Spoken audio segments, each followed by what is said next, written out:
अस्सलामु अलैकुम वरहमतुल्लाहि वबरकातुहू। मेरे प्यारे स्टूडेंट्स, कैसे हैं आप तमाम हजरात।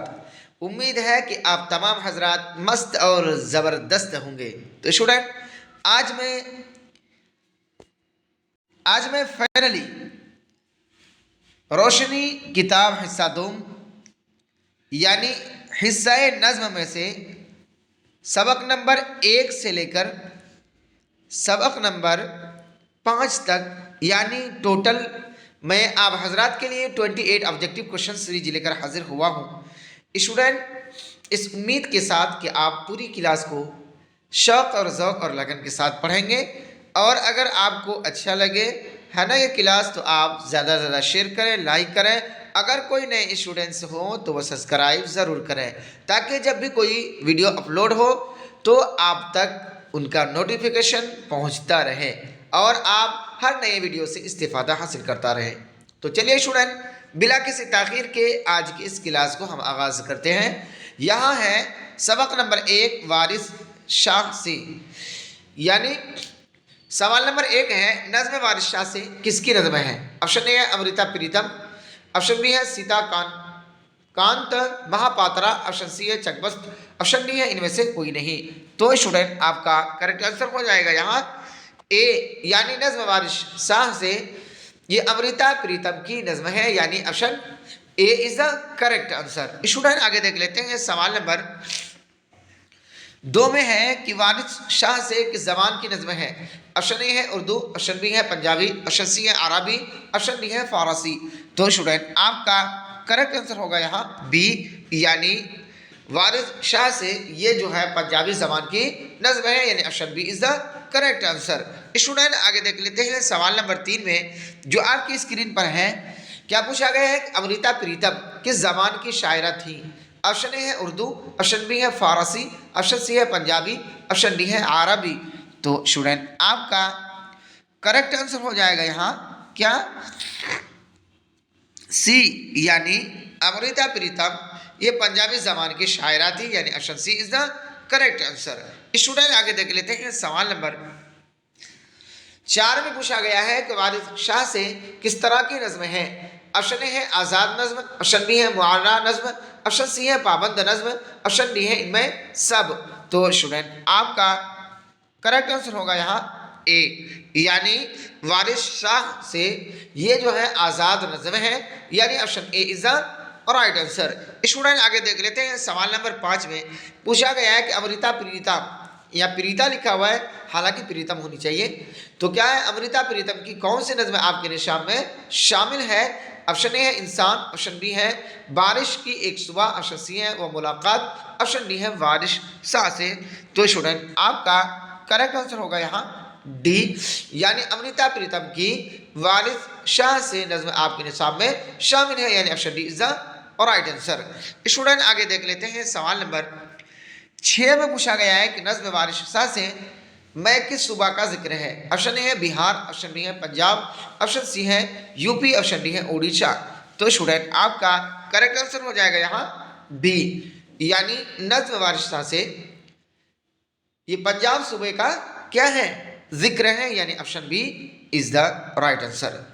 स्टूडेंट, आगे देख लेते हैं सवाल नंबर 7 में पूछा गया है क्या है कि नज़्म वारिस शाह से मैं वारिस शाह कौन थे। ऑप्शन ए है गवर्नर, ऑप्शन बी है अफसर, ऑप्शन सी है बुजुर्ग, ऑप्शन डी है बादशाह।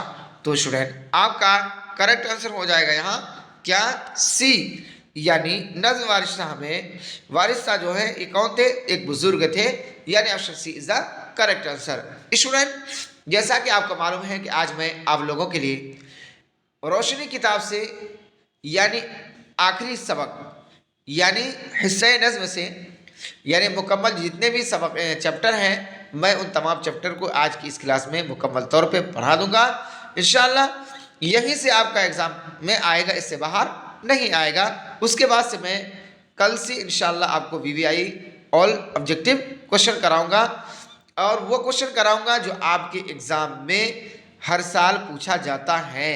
आगे देख लेते हैं स्टूडेंट, सबक नंबर 2 क्या है, दिए, है ना। दिया मैंने क्या होता है, रोशनी, है ना। तो वही यहाँ पूछा गया सवाल नंबर 1 में कि नज़्म दिए किसकी लिखी हुई है। Option A Amrita Pritam, option B है अरुण कलहटकर, ऑप्शन सी है सुशिंदर शर्मा, ऑप्शन डी है इनमें कोई नहीं। तो स्टूडेंट आपका करेक्ट आंसर हो जाएगा यहाँ बी। क्या होगा?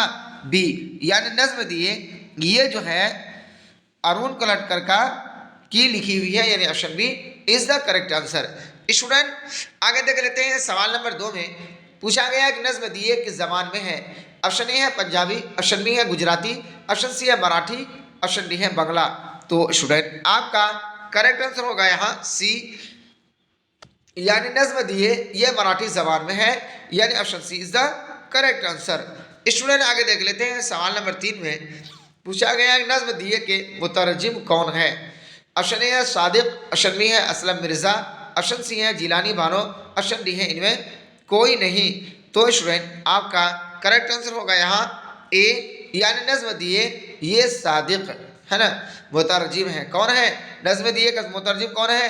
तर्जुमा करने वाले वो है सादिक, यानी option A is the correct answer. Student आगे देख लेते हैं सवाल नंबर 4 में पूछा गया है कि नज्म दिए में किसके सड़ने की बात की गई है। ऑप्शन ए है सब्जी, ऑप्शन बी है खाना, ऑप्शन सी है जख्म, ऑप्शन डी है छोटी उंगली। तो स्टूडेंट आपका करेक्ट आंसर होगा यहाँ डी, यानी नज्म दिए में छोटी उंगली के सड़ने की बात की गई है, यानी option D is the right answer. Student जैसा कि आपको मालूम है कि आप लोगों ने बार बार है ना कमेंट के जरिए से और एसएमएस के जरिए से बार बार ये कह रहे थे सर आप जो है रोशनी किताब क्यों नहीं पढ़ा रहे हैं, क्योंकि क्या है वो एग्ज़ाम में नहीं आएगा। मैं तो कहा था बिल्कुल ज़रूर आएगा एग्ज़ाम में, इस किताब से ज़्यादा क्वेश्चन नहीं, कम से कम 5 से 10 क्वेश्चन आता है। इस वजह से मैंने आपकी रिक्वेस्ट पर मैं आज की इस क्लास लेकर हाजिर हुआ हूँ। स्टूडेंट आप इसको हल्का ना समझें, कहीं यही क्वेश्चन आपके एग्ज़ाम में आ गया और आप है ना आज की इस क्लास को ना देखें तो वहाँ एग्ज़ाम हॉल में आपके लिए बहुत ही अफसोस होगा, दुख होगा कि हालांकि मेरे सामने से ऐसी किताब गुजरी लेकिन हमने पढ़ा नहीं, तो फिर आप क्या है पछताने से सिवा कुछ नहीं होगा। इसलिए से मैं आपसे यही निवेदन कर रहा हूँ, गुजारिश कर रहा हूँ कि आज की इस क्लास को ज़रूर देखेंगे। यहाँ है कि अरुण कोलटकर किस ज़बान के शायर हैं। ऑप्शन ए है उर्दू, ऑप्शन बी है गुजराती, ऑप्शन सी है इतालवी, ऑप्शन डी है मराठी। तो स्टूडेंट आपका करेक्ट आंसर हो जाएगा यहाँ डी, यानी अरुण कोलटकर जो है मराठी ज़बान के शायर हैं, यानी option D is the correct answer. Student आगे देख लेते हैं सवाल नंबर 6 में पूछा गया है कि मराठी शायरी के पहले शायर कौन है। Option A Muqaddar Raj, option B है अरुण कोलटकर, ऑप्शन सी है असलम मिर्ज़ा, ऑप्शन डी है इनमें कोई नहीं। तो स्टूडेंट आपका करेक्ट आंसर होगा यहाँ ए, यानी मराठी शायरी के पहले शायर हैं मुकद्दर राज, यानी option A is the correct answer. Student आगे देख लेते हैं सवाल नंबर 7 में पूछा गया है कि महाराष्ट्र में कौन सी ज़बान बोली जाती है। जैसा कि आपको मालूम है ऑप्शन ए है मलयालम, ऑप्शन बी है मराठी, ऑप्शन सी है उर्दू, ऑप्शन डी है पंजाबी। तो स्टूडेंट आपका करेक्ट आंसर होगा यहाँ बी, यानी महाराष्ट्र में मराठी ज़बान बोली जाती है, यानी option B is the right answer. Student आगे देख लेते हैं सबक नंबर 3 में पूछा गया बारिश की एक सुबह। करेक्ट सवाल नंबर 1 है कि नज्म बारिश की एक सुबह किस ज़बान में है। Option A Odia, option B है मराठी, ऑप्शन सी है गुजराती, ऑप्शन डी है बंगला। तो स्टूडेंट आपका करेक्ट आंसर होगा यहाँ ए, यानी नज्म बारिश की एक सुबह ये उड़िया ज़बान में है, यानी option A is the right answer. Student आगे देख लेते हैं सवाल नंबर 2 में पूछा गया है कि नज्म बारिश की एक सुबह के खालिक कौन है। खालिक कहते हैं बनाने वाले को, पैदा करने वाले को। तो यहाँ ये मुराद होगा कि इस नज्म बारिश की एक सुबह के खालिक यानी लिखने वाले कौन है। Option A Amrita Pritam, option B है सीताकांत महापात्रा, ऑप्शन सी है असलम मिर्ज़ा, ऑप्शन डी है इनमें से कोई नहीं। तो स्टूडेंट आपका करेक्ट आंसर होगा यहाँ बी, यानी नज्म बारिश की एक सुबह के खालिक यानी लिखने वाले हैं सीताकांत महापात्रा, यानी option B is the right answer. Student आगे देख लेते हैं सवाल नंबर 5 में कि नज्म बारिश की एक सुबह के शायर का ताल्लुक किस सुबह से है। ऑप्शन ए है पंजाबी, ऑप्शन बी है मलयालम, ऑप्शन सी है उड़ीसा, ऑप्शन डी है मराठी।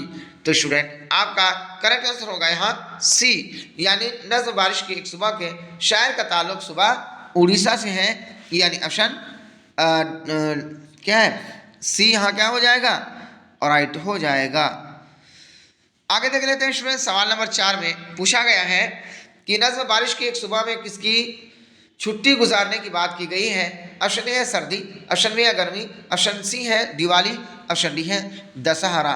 तो स्टूडेंट आपका करेक्ट आंसर हो जाएगा यहाँ डी, यानी नज़्म बारिश की एक सुबह में दशहरा की छुट्टी गुजारने की बात की गई है, यानी option D is the correct answer. Student आगे देख लेते हैं सवाल नंबर 5 में पूछा गया है सीताकांत महापात्रा का ताल्लुक किस सूबा से है। Option A Orissa, option B है पंजाब, ऑप्शन सी है यूपी, ऑप्शन डी है बिहार।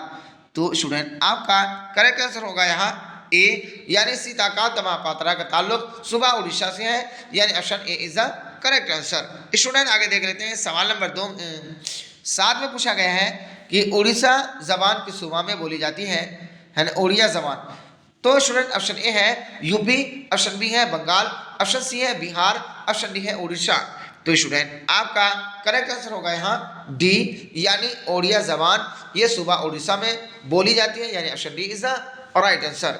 स्टूडेंट आगे देख लेते हैं सवाल नंबर सबक नंबर 4 इंसान।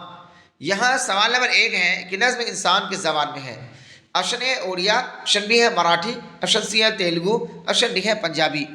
तो स्टूडेंट आपका करेक्ट आंसर होगा यहाँ सी, यानी नज़्म इंसान ये तेलुगु जबान में है, यानी option C is the correct answer. Student आगे देख लेते हैं सवाल नंबर 2 में पूछा गया, किसमें 2 में, कि नज़्म इंसान के खालिक कौन है। खालिक कहते हैं बनाने वाले को, जैसा कि मैंने बताया, तो यहाँ ये मुराद होगा लिखने वाला। कौन, नाम बताएं। ऑप्शन ए है सुशिंदर शर्मा, ऑप्शन बी है असलम मिर्ज़ा, ऑप्शन सी है अमृता प्रीतम, ऑप्शन डी है कोई नहीं। तो स्टूडेंट आपका करेक्ट आंसर होगा यहाँ ए, यानी नज़्म इंसान के खालिक हैं सुशिंदर शर्मा, यानी option A is the correct answer. Student आगे देख लेते हैं सवाल नंबर 3 में क्या पूछा गया कि सुशिंदर शर्मा किस जबान के शायर हैं। Option A Marathi, option B है तेलुगु, ऑप्शन सी है आसामी, ऑप्शन डी है पंजाबी। तो स्टूडेंट आपका करेक्ट आंसर होगा यहाँ क्या बी, यानी सुशिंदर शर्मा जो है तेलुगु जबान के शायर हैं, यानी option B is the correct answer. Student आगे देख लेते हैं सवाल नंबर 4 में पूछा गया है कि सुशिंदर शर्मा किस जबान के शायर हैं, है ना। ऑप्शन ए है कन्नड़, ऑप्शन बी है मराठी, ऑप्शन सी है तेलुगु, ऑप्शन डी है बंगला। तो स्टूडेंट आपका करेक्ट आंसर होगा यहाँ क्या सी, क्या होगा सी, यानी सुशिंदर शर्मा जो है ये तेलुगु जबान के शायर हैं, यानी option C is the correct answer. Student आगे देख लेते हैं सबक नंबर 5, है ना, जो आज की इस क्लास का आखिरी सबक है। कह रहे हैं कौन है वह मुलाकात। यहाँ पूछा गया है कि सवाल नंबर 1 में कि नज़्म व मुलाकात के शायर कौन हैं। ऑप्शन ए है अमृता प्रीतम, ऑप्शन बी है सचिद आनंद, ऑप्शन सी है अरुण कोलटकर, ऑप्शन डी है इनमें कोई नहीं। तो स्टूडेंट आपका करेक्ट आंसर होगा यहाँ बी, यानी नज़्म व मुलाकात के शायर हैं सचिद आनंद, यानी option B is the correct answer. Student आगे देख लेते हैं सवाल नंबर 2 में कि नज़्म व मुलाकात किस जबान में है। ऑप्शन ए है मलयालम, ऑप्शन बी है उड़िया, ऑप्शन सी है मराठी, ऑप्शन डी है बंगला।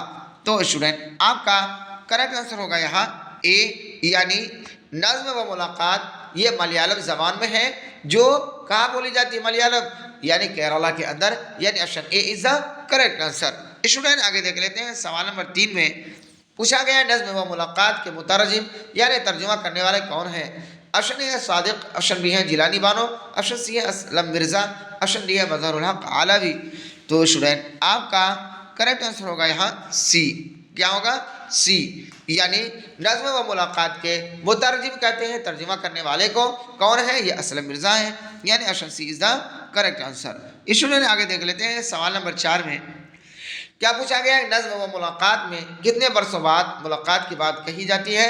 ऑप्शन ए है 50, ऑप्शन बी है 30, ऑप्शन सी है 40, ऑप्शन डी है 20।